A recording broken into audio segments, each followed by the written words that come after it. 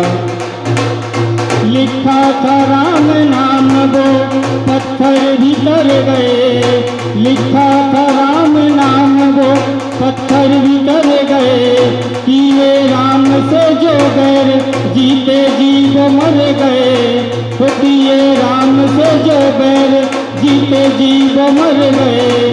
बस नाम का रसपान इंसान किए जा, खुश होंगे हनुमान राम राम किए जा, खुश होंगे हनुमान राम राम किए जा।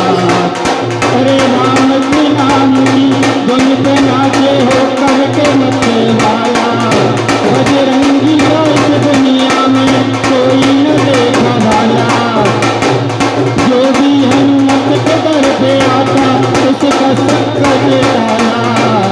मुख में राम तन में राम जपे राम राम की माला, जहाँ राम का कीर्तन वहाँ हनुमान जपी हो।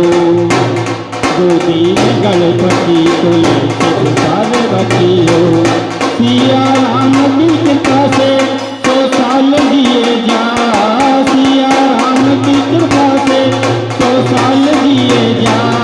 खुश होंगे हनुमान राम राम किए जा, खुश होंगे हनुमान राम राम किए जा। जिसमें गया श्री राम की गाथा नवाल हो, जिसमें गया श्री राम की गाथा नवाल हो, उसका सहाय रखा अंजनी का लाल हो, उसका सहाय रखा अंजनी का लाल हो। राज्यपाल तू हर हाल में, अरे राज्यपाल तू हर हाल में जयकार किए जा, खुश होंगे हनुमान राम राम किए जा, खुश होंगे हनुमान राम राम किए जा। सुबह शाम आठों याम यही नाम लिए जा, खुश होंगे हनुमान राम राम किए जा, खुश होंगे हनुमान राम राम किए जा। बोलिए भगवान प्रभु श्री रामचंद्र भगवान की जय।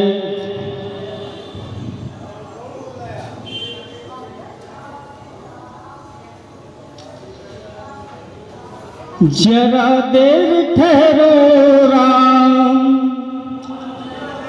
जरा देर ठहरो राम, तमन्ना यही है अभी हमने जी भर के देखा नहीं है। जरा देर ठहरो राम, तमन्ना यही है अभी हमने जी भर के देखा नहीं है। कैसी घड़ी आज जीवन की आई, कैसी घड़ी आज जीवन की आई, वो अपने ही प्राणों की करते विदाई, अपने ही प्राणों की करते विदाई। अब ये अयोध्या हमारी नहीं है, अभी हमने जी भर के देखा नहीं है, अभी हमने जी भर के देखा नहीं है। माता कौशल्या की आँखों के तारे, दशरथ जी के राज दुलारे, दशरथ जी के राज दुलारे। कभी ये अयोध्या भुलाना नहीं है, अभी हमने जी भर के देखा नहीं है। जाओ प्रभु अब समय हो रहा है, घरों का उजाला कम हो रहा है, अंधेरी निशा का ठिकाना नहीं है, अभी हमने जी भर के देखा नहीं है। जरा देर ठहरो राम, तमन्ना यही है, अभी हमने जी भर के देखा नहीं है। भगवान प्रभु श्री रामचंद्र भगवान की जय हो। आज दिन शनिवार है और 11 जनवरी 2025। तो शनिदेव की थोड़ी चर्चा करते हैं। शनिदेव को अधिपति देव शनिदेव का दिन कहा जाता है। शनि देवता व्यक्ति को उनके कर्मों के अनुसार फल देते हैं, इसलिए इन्हें न्याय का देवता कहा जाता है। कहते हैं कि शनि की दृष्टि जिस मनुष्य पर पड़ जाए, या तो वो राजा बन जाता है या रंग। शनि की महादशा का सामना कर रहे व्यक्तियों को शनिवार का व्रत रखना चाहिए और उनकी पूजा अर्चना भी करना चाहिए। शनिवार के व्रत का महत्व, शनिवार के दिन व्रत करने से शनि ग्रह का दोष समाप्त हो जाता है। भविष्य में आने वाले शनि के प्रकोप से भी बचा जा सकता है। शनि की साढ़े साती और ढैया से छुटकारा मिलता है और बिगड़ा काम पूरा होता है। इससे नौकरी और व्यापार में सफलता तो मिलती ही है, साथ ही साथ सुख समृद्धि, मान सम्मान और धन यश की भी प्राप्ति होती है। शनिवार के दिन व्रत रखने से घर में सुख और शांति रहती है। इसके अलावा सभी रोगों से मुक्ति भी मिलती है। शनिवार के दिन हमें व्रत और पूजा किस तरह से करना चाहिए तो जानते हैं। शनिवार के दिन ब्रह्म मुहूर्त में उठकर नदी या कुएं के जल से स्नान करें। उसके बाद पीपल के वृक्ष में जल अर्पित करें और शनि देवता की मूर्ति पर पंचामृत से स्नान कराएं। फिर इनकी मूर्ति को चावलों से और काले तिल, फूल, काला वस्त्र, तेल आदि से पूजा करें। पूजा के समय हमें इनके कुछ नामों का उच्चारण जरूर करना चाहिए, जैसे कि कौड़स्थ, कृष्ण, पिप्पला, सौरी, यम, पिंगलो, रौद्रतो, बब्रू, मंद, शनैश्चर। और पूजन के बाद पीपल के वृक्ष के तने पर सूत के धागे से 7 परिक्रमा जरूर करना चाहिए। और परिक्रमा करते वक्त हमें शनि मंत्र का उच्चारण भी करना चाहिए। शनि मंत्र: शनैश्चर नमस्तुभ्यं, नमस्ते त्वथत राहवे, केतवे अथ नमस्तुभ्यं, सर्व शांति प्रदो भव। अब हम शनिवार के व्रत की कथा को जानते हैं। एक समय स्वर्गलोक में सबसे बड़ा कौन है, यह प्रश्न सामने आया। तो प्रश्न पर 9 ग्रहों में वाद विवाद हुआ। विवाद इतना बढ़ गया कि समस्या बहुत आगे तक गई। और जब समस्या आगे तक गई तो निर्णय के लिए सभी देवता देवराज इंद्र के पास पहुंचे और बोले, हे देवराज, आपको निर्णय करना होगा कि हम में सबसे बड़ा कौन है। देवताओं का प्रश्न सुनकर देवराज इंद्र उलझन में पड़ गए। इंद्र बोले, मैं इस प्रश्न का उत्तर देने में असमर्थ हूं। हम सभी पृथ्वी लोक में उज्जैनी नगरी में राजा विक्रमादित्य के पास चलते हैं। तो सभी लोग राजा विक्रमादित्य के पास आगे बढ़े। जब वहां पहुंचते हैं तो देवराज इंद्र सहित सभी ग्रह और देवता उज्जैनी नगरी पहुंचे। महल में पहुंचकर जब देवताओं ने उनसे अपना प्रश्न पूछा तो राजा विक्रमादित्य भी कुछ देर के लिए परेशान हो उठे, क्योंकि सभी देवता अपनी अपनी शक्तियों के कारण महान थे।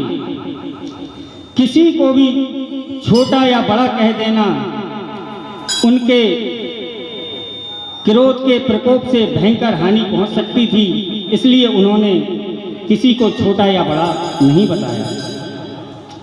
अचानक राजा विक्रमादित्य को एक उपाय सूझा और उन्होंने विभिन्न धातुओं स्वर्ण, रजत, चांदी, कांसा, तांबा, सीसा, रांगा, जस्ता, अभ्रक व लोहे के 9 आसन बनवाए। धातुओं के गुणों के अनुसार सभी आसनों को एक दूसरे के पीछे रखवाकर उन्होंने देवताओं को अपने अपने सिंहासन पर बैठने को कहा। देवताओं के बैठने के बाद राजा विक्रमादित्य ने कहा, आपका निर्णय तो स्वयं हो गया। जो सबसे पहले सिंहासन पर विराजमान है वही सबसे बड़ा है। राजा विक्रमादित्य के निर्णय को सुनकर शनि देवता ने सबसे पीछे आसन पर बैठने के कारण अपने आप को छोटा जानकर क्रोधित होकर राजा विक्रमादित्य, तुमने मुझसे सबसे पीछे बैठकर मेरा अपमान कर दिया, ऐसा कहा। तुम मेरी शक्तियों से परिचित नहीं हो, मैं तुम्हारा सर्वनाश कर दूंगा। क्योंकि शनिदेव को सबसे आखिरी का स्थान दिया गया। शनि ने कहा, सूर्य एक राशि पर 1 महीने, चंद्रमा 2.25 दिन, मंगल 1.5 महीने, बुध और शुक्र 1 महीने, बृहस्पति 13 महीने रहते हैं। लेकिन मैं किसी राशि पर 7.5 वर्ष तक रह सकता हूँ। बड़े बड़े देवताओं को मैंने अपने प्रकोप से पीड़ित किया है। राम को 7.5 के कारण ही वन में जाकर रहना पड़ा, ऐसा उन्होंने बताया। और यह भी कहा, रावण को 7.5 के कारण ही युद्ध में मृत्यु का शिकार बनना पड़ा। राजा, अब तू ही मेरे प्रकोप से नहीं बच सकेगा। इसके बाद अन्य ग्रहों के देवता तो प्रसन्नता के साथ चले गए, परंतु शनिदेव बड़े क्रोध के साथ वहां से विदा हुए।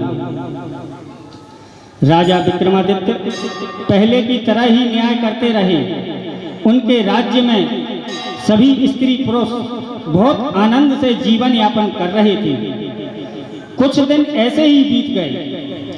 उधर शनि देवता अपने अपमान को भूले नहीं थे। विक्रमादित्य से बदला लेने के लिए एक दिन शनिदेव ने घोड़े के व्यापारी का रूप धारण किया और बहुत से घोड़ों के साथ उज्जैनी नगरी पहुंचे। राजा विक्रमादित्य ने राज्य में किसी घोड़े के व्यापारी के आने का समाचार सुना तो अपने अश्वपाल को कुछ घोड़े खरीदने के लिए भेजा। घोड़े बहुत थे, कीमती थे। अश्वपाल ने जब वापस लौटकर इस संबंध में बताया तो राजा विक्रमादित्य ने स्वयं आकर एक सुंदर व शक्तिशाली घोड़े को पसंद किया। घोड़े की चाल देखने के लिए राजा उस घोड़े पर सवार हुए तो वह घोड़ा बिजली की गति से दौड़ पड़ा। तेजी गति से दौड़ता हुआ घोड़ा राजा को दूर जंगल में ले गया। और फिर राजा को वहां गिराकर जंगल में कहीं गायब हो गया। राजा अपने नगर को लौटने के लिए जंगल में भटकने लगा, लेकिन उन्हें लौटने का कोई रास्ता नहीं मिला। राजा को भूख प्यास बहुत जोर से लग रही थी, लेकिन बहुत घूमने के बाद भी उन्हें कोई रास्ता नहीं मिला। पूरा दिन गुजर गया, तब एक चरवाहा उन्हें मिला। राजा ने उससे पानी मांगा। पानी पीकर राजा ने चरवाहे को अपनी अंगूठी दे दी। फिर उससे रास्ता पूछकर वह जंगल से निकलकर पास के नगर पहुंचा। राजा ने एक सेठ की दुकान पर बैठकर कुछ देर आराम किया। उस समय सेठ ने राजा से बातचीत की तो राजा ने उसे बताया कि मैं उज्जैनी नगरी का हूँ। राजा के कुछ देर दुकान बैठने पर सेठ की दुकान बहुत तेजी से चलती रही।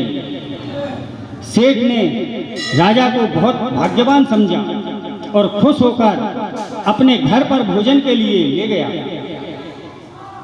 सेठ जब राजा को घर पर लेकर आया तो वहां उन्हें अपने कुर्सी पर आसन पर बैठाल दिया और वहां बैठाल कर कुछ देर के लिए सेठ कमरे से बाहर आ गया।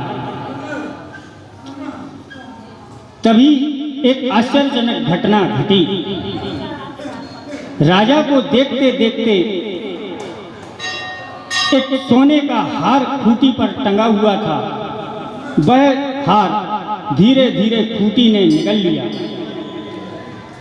सेठ ने कमरे में लौटकर हार को जब गायब देखा तो चोरी का संदेशा हुआ और वह राजा को ही चोर समझ बैठा, क्योंकि उस समय कमरे में राजा अकेला बैठा था।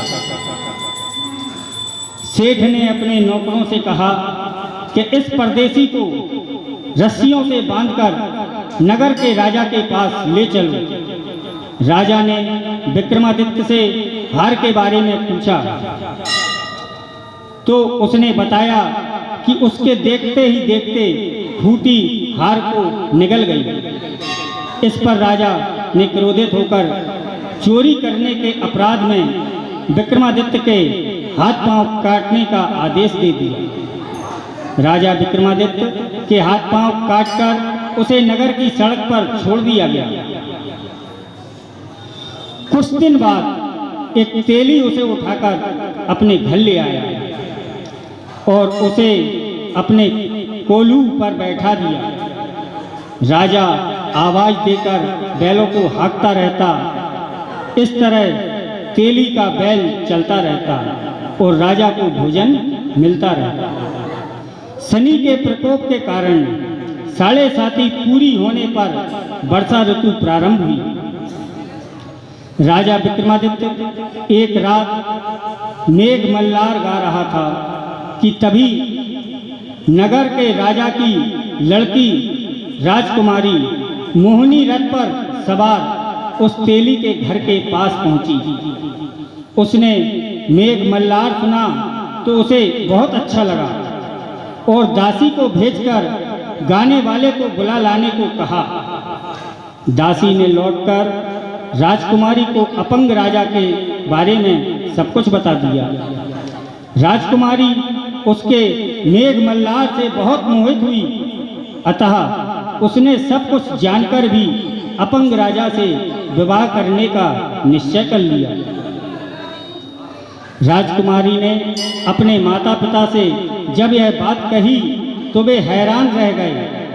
रानी ने मोहिनी को समझाया, बेटी तेरे भाग्य में तो किसी राजा की रानी होना लिखा है, फिर तू उस अपंग से विवाह करके अपने पांव पर कुल्हाड़ी क्यों मार रही है। राजकुमारी ने अपनी जिद नहीं छोड़ी। अपनी जिद पूरी कराने के लिए उसने भोजन करना छोड़ दिया और प्राण त्याग देने का निश्चय कर लिया। आखिर राजा रानी को विवश होकर अपंग विक्रमादित्य से राजकुमारी का विवाह करना पड़ा। विवाह के बाद राजा विक्रमादित्य और राजकुमारी तेली के घर में रहने लगा। उसी रात स्वप्न में शनिदेव ने राजा से कहा, राजा, तुमने मेरा प्रकोप देख लिया।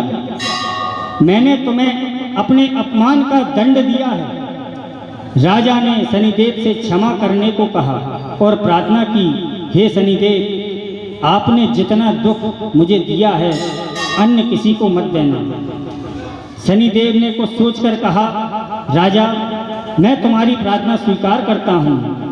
जो कोई स्त्री पुरुष मेरी पूजा करेगा, शनिवार को व्रत करके मेरी व्रत कथा सुनेगा, उस पर मेरी अनुकंपा बनी रहेगी। प्रातःकाल राजा विक्रमादित्य की नींद खुली तो अपने हाथ पांव देखकर राजा को बहुत खुशी हुई।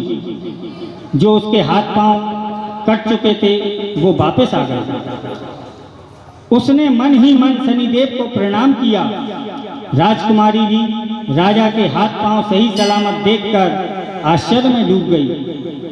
तब राजा विक्रमादित्य ने अपना परिचय देते हुए शनिदेव के प्रकोप की सारी कहानी सुनाई।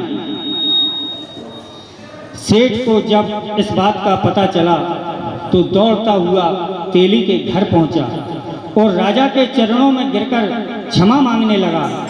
राजा ने उसे क्षमा कर दिया, क्योंकि यह सब तो शनिदेव के प्रकोप के कारण हुआ था। सेठ राजा को अपने घर ले गया और उसे भोजन कराकर धन धान्य देकर विदा किया। भोजन करते समय वहां आश्चर्यजनक घटना घटी। सबके देखते देखते उस फूटी ने जो हार निगल लिया था वह वापस कर दिया। सेठ जी ने अपनी बेटी का विवाह भी राजा के साथ कर दिया और बहुत स्वर्ण आभूषण धन दान देकर राजा को विदा किया। राजा विक्रमादित्य राजकुमारी मोहिनी और सेठ की बेटी के साथ उज्जैनी पहुंचे तो नगरवासियों ने हर्ष से उनका स्वागत किया। अगले दिन राजा विक्रमादित्य ने पूरे राज्य में घोषणा कराई कि शनिदेव सब देवों में सर्वश्रेष्ठ हैं। प्रत्येक स्त्री पुरुष शनिवार को उनका व्रत करे और व्रत कथा अवश्य सुने। राजा विक्रमादित्य की घोषणा से शनिदेव बहुत प्रसन्न हुए। शनिवार का व्रत करने और व्रत कथा सुनने के कारण सभी लोगों की मनोकामनाएं शनिदेव की अनुकंपा से पूरी होने लगी। सभी लोग आनंद पूर्वक रहने लगे। नीलांजनम समाभासम रविपुत्रम यमाग्रजम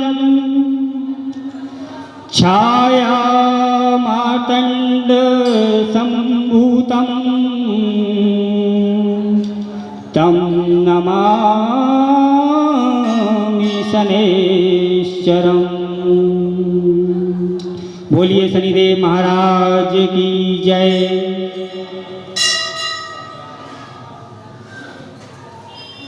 तो शनिदेव जी को तेल क्यों चढ़ाया जाता है उस विषय में हम चर्चा करते हैं। कथा इस प्रकार है। शास्त्रों के अनुसार रामायण काल में एक समय शनि को अपने बल और पराक्रम पर घमंड हो गया था। उस काल में हनुमान जी के बल और पराक्रम की कीर्ति चारों दिशाओं में फैली हुई थी। जब शनि को हनुमान जी के संबंध में जानकारी प्राप्त हुई तो शनिदेव बजरंगबली से युद्ध करने के लिए निकल पड़े। एक शांत स्थान पर हनुमान जी अपने स्वामी श्री राम जी की भक्ति में लीन बैठे थे। तभी वहां शनिदेव जी आ गए और उन्होंने बजरंगबली जी से युद्ध के लिए उन्हें ललकारा। युद्ध की ललकार को सुनकर हनुमान जी शनिदेव जी को समझाने का प्रयास करने लगे, लेकिन शनिदेव नहीं माने और युद्ध के लिए आमंत्रित करने लगे। अंत में हनुमान जी भी युद्ध के लिए तैयार हो गए। दोनों के बीच में घमासान युद्ध हुआ। हनुमान जी ने शनिदेव जी की बहुत बुरी तरह से उन्हें परास्त किया। युद्ध में हनुमान जी द्वारा किए गए प्रहारों से शनिदेव जी के पूरे शरीर पर भयंकर पीड़ा होने लगी। इस पीड़ा को दूर करने के लिए हनुमान जी ने शनिदेव को तेल दिया। इस तेल को लगाते ही शनिदेव जी की समस्त पीड़ाएं दूर हो गईं।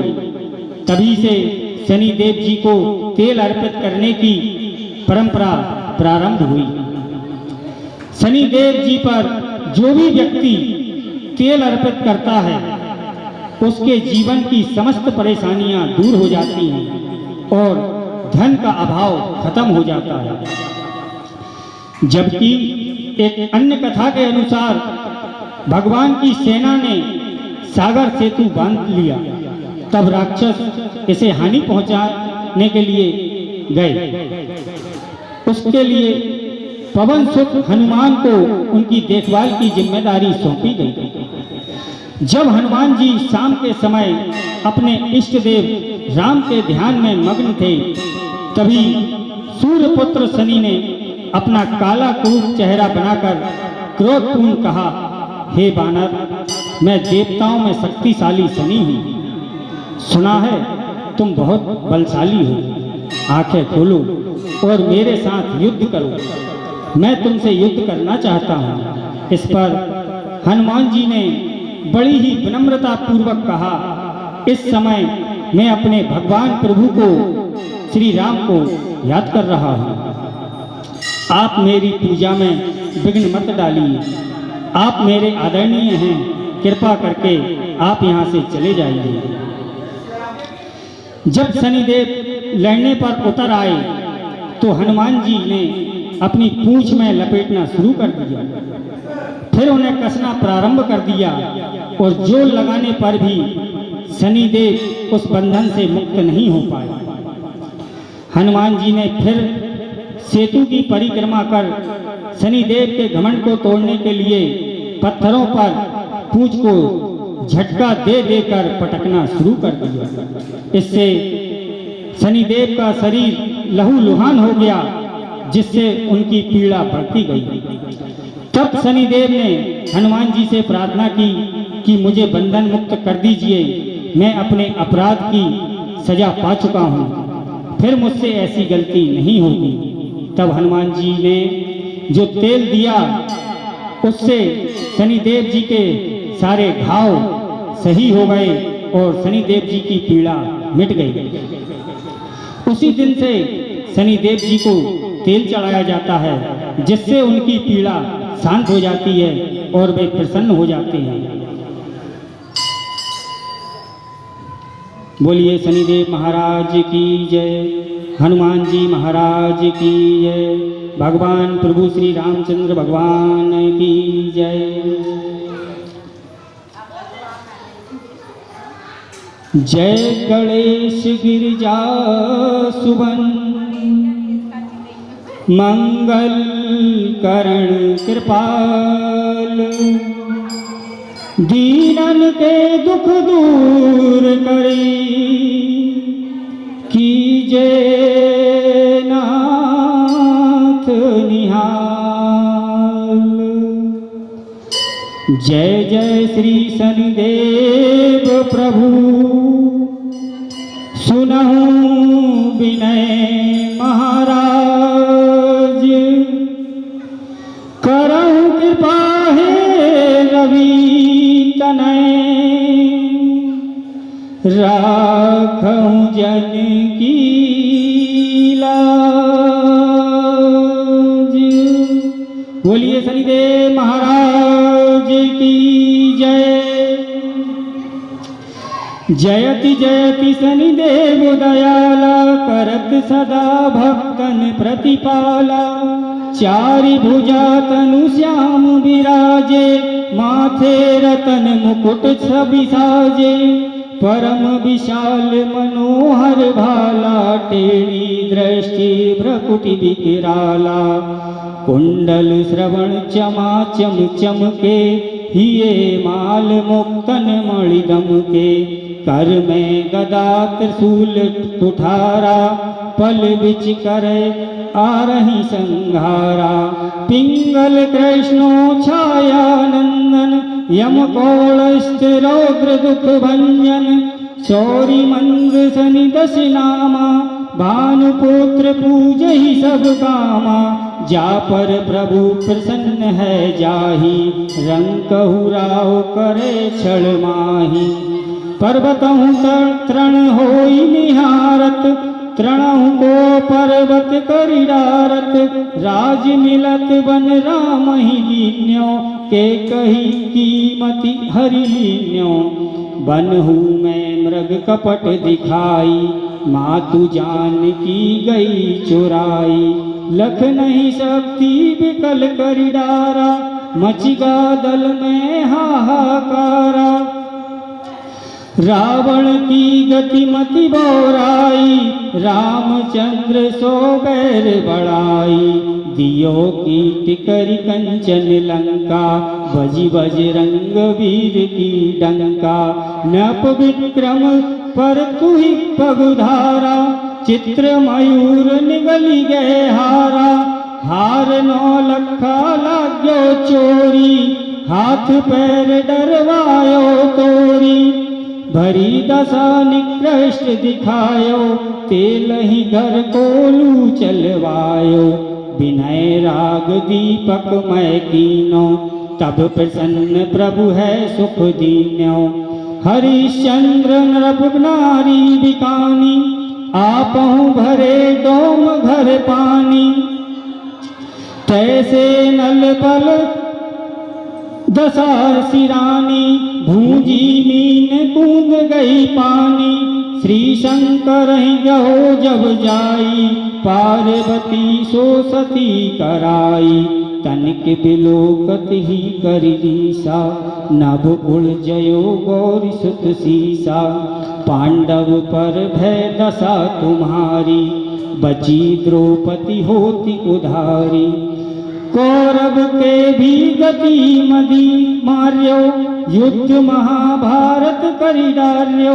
रवि कह मुख मह धरी तत्काला, लेकर कूदी पर्यो पाताला। शेष देव लखि बिनती लाई, रवि को मुख ते दियो छुड़ाई।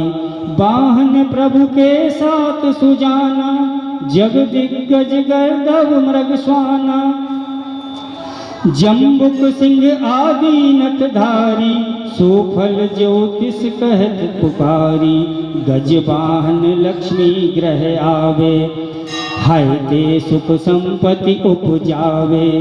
गर्दभ हानि करी बहु काजा, सिंह सिद्ध कर राज समाजा। जम्बुक बुद्धि नष्ट कर डारे, मृग दे कष्ट प्राण संघारे। जब आवहि प्रभु स्वान सवारी, चोरी आदि होए डर भारी। ते सही चारि चरण यह नामा, स्वर्ण लोह चांदी अरुतामा। लोह चरण पर जब प्रभु आवे, धन जन संपत्ति नष्ट करावे। समता ताम्र रजत शुभकारी, स्वर्ण सर्व सर्व सुख मंगल भारी। जो यह शनि चरित्र नित्य गावे, कबहु न दशा निकृष्ट सतावे। अद्भुत नाथ दिखावे लीला, करे शत्रु के नसी बल ढीला। जो पंडित से योग बुलवाई, विधिवत शनि ग्रह शांति कराई। पीपल जल शनि दिवस चढ़ावत, दीप दान दे बहु सुख पावत। कहते राम सुंदर प्रभु दासा, शनि सुमिरत दुख होत प्रकाशा। पाठ शनिश्चर देवी को, की हो भक्त तैयार। करत पाठ 40 दिन, हो भव सागर पार। बोलिए संदेश महाराज की जय।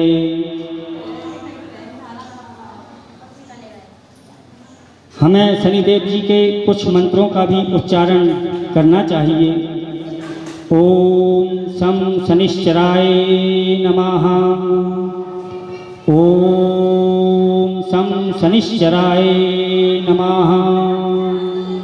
ओम शं शनिश्चराय नमः। ओम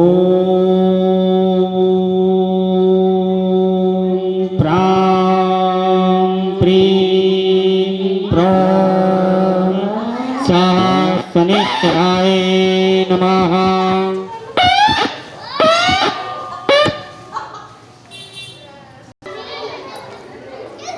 ओम प्रां प्रीं प्रो सा शनिश्चराय नमः। ओम प्रां प्रीं प्रो सा शनिश्चराय नमः। ओम कृष्णां गाय विघ्ने रविपुत्राय धीमहि तन्नः सौरी प्रचोदयात्। ओम कृष्णां गाय विघ्ने रविपुत्राय धीमहि तन्नः सौरी प्रचोदयात्। ओम कृष्णां गाय विघ्ने रविपुत्राय धीमहि तन्नः सौरी प्रचोदयात्। ओम सन्नो देवी रविष्टाय आपो भवन्तु पीतये सन्यो रविस्रवन्तु नः। ओम सन्नो देवी रविष्ठाय आपो भवन्तु पीतये सन्यो रविस्रवन्तु नः।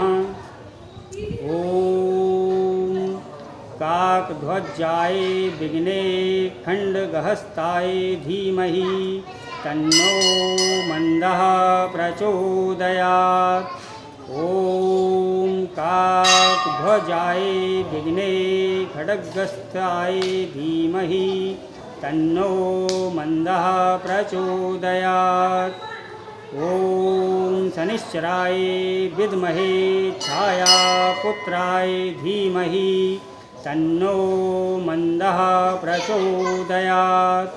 ओम शनिश्चराय विद्महे छायापुत्राय धीमहि तन्नो मन्दः प्रचोदयात्। ओम शनिश्चराय विद्महे छायापुत्राय धीमहि तन्नो मन्दः प्रचोदयात्।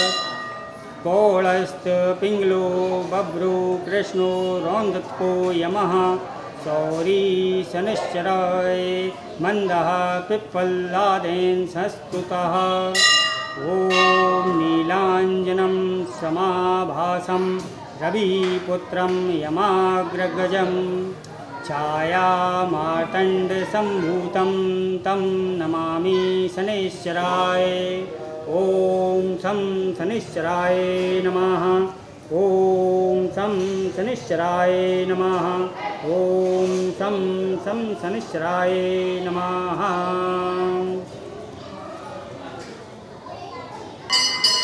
सभी देवी देवताओं को मेरा प्रणाम। मुझसे जो भूल हुई है उस गलती को क्षमा करें, मेरी पूजा को स्वीकार करें। हे पारब्रह्म परमेश्वर, हे कृपा निधि कृपा बंधु।